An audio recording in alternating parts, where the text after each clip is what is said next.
While many of us are waiting to see what the remake or remaster of Age of Mythology is going to look like, most don't know that you can already play a somewhat similar base building RTS in a mythological setting called Godsworn. I won't do that.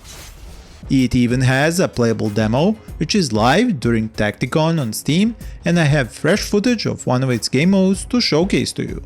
Where it deviates from Age of Mythology the most are the hero units, which play like the famous characters from Blizzard's Warcraft RTS games, meaning special powers, abilities, and here even unique buildings for their faction. Godsworn will feature a campaign which can be played cooperatively, but also other game modes like skirmish and challenges, one of which I'm going to show and talk about now. Links to the Steam store page, demo and Discord channel are in the description below, as are links to my lists of many more upcoming RTS games like this one. This game mode is a challenge to survive against 10 waves of enemies, and it can be played cooperatively with up to 3 players. Here you start with just your hero, a few worshippers and your main shrine. There are a number of available buildings to construct, a mix of resource collection, defensive towers and unit production.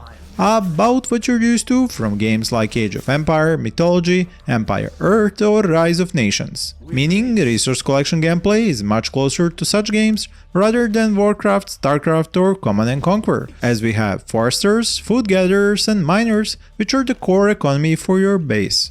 There are some static enemy units spread across the map which you can engage while you get to unlock divine skills for your hero and faction on different levels. There is some choice and you cannot always get all the skills. Once you defeat these enemy units, you free trapped villagers to become your new worshipper/workers. Shadows beckon. The population limit is raised by building dwellings, homes in other words, and there aren't too many other resources besides wood, food and wealth. There is slowly accumulating fate generated by worshippers praying at the shrine or collected on the map. You do have some control over worker slots and can pick which ones you want to focus on by adding or removing extra workers in each production building. Another reason to clear out static enemies is to get to new resource deposits scattered around the map, and you can see lots of them already if we zoom into the minimap over to the bottom left corner. Once your hero acquires enough XP points, they'll level up, letting you unlock another new divine skill. Unit training is a slow process at the start, as you're probably used to in similar games, but it revs up considerably as you have more unit production buildings. This is where the first enemy wave comes along, and once it reaches your main base, you have to defend it with anyone you have managed to recruit by then.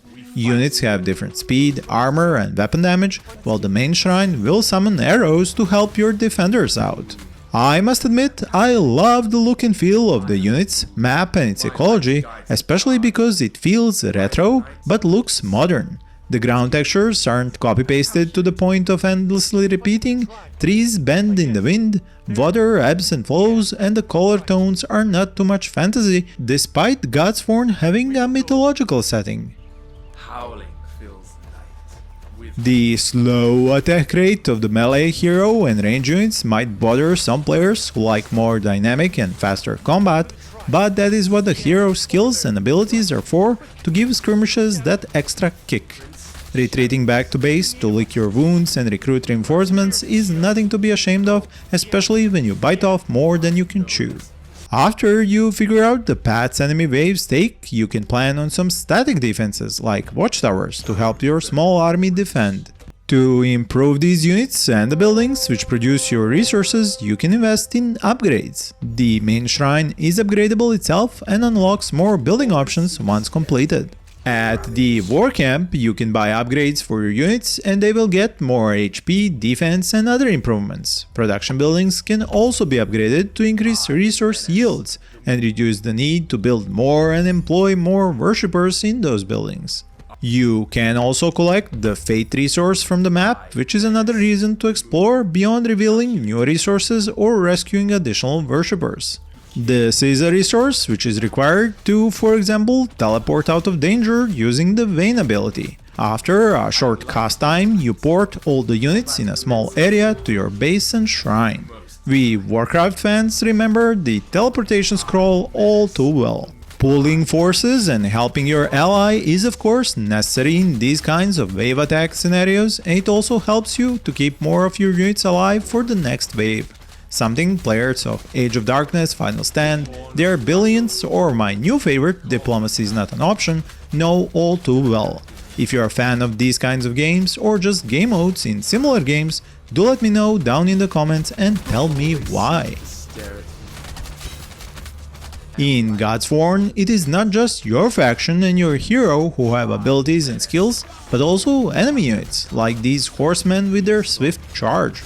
Luckily, the hero is tanky and can take a lot of pounding from regular enemy units. And as we can see, the player hits back with his own powers, like the sleep spell, which stuns all these horsemen in its effective range.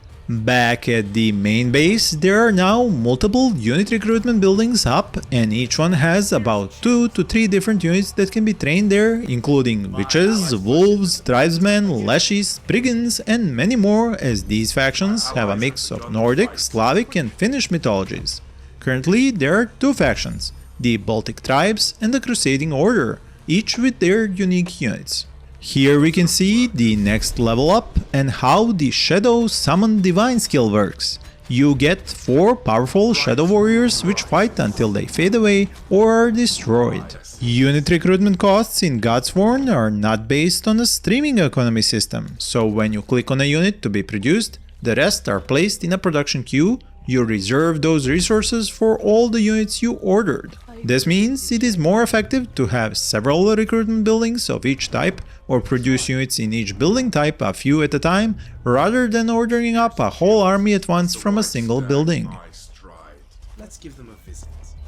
I personally have to commend the developers at Thunder Oak Interactive for making this game with RTS fans on the line and taking feedback on all fronts.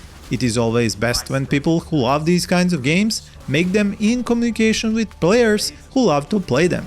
And several closed playtests are proof of that, as well as the demo you should be playing by the time you watch this video.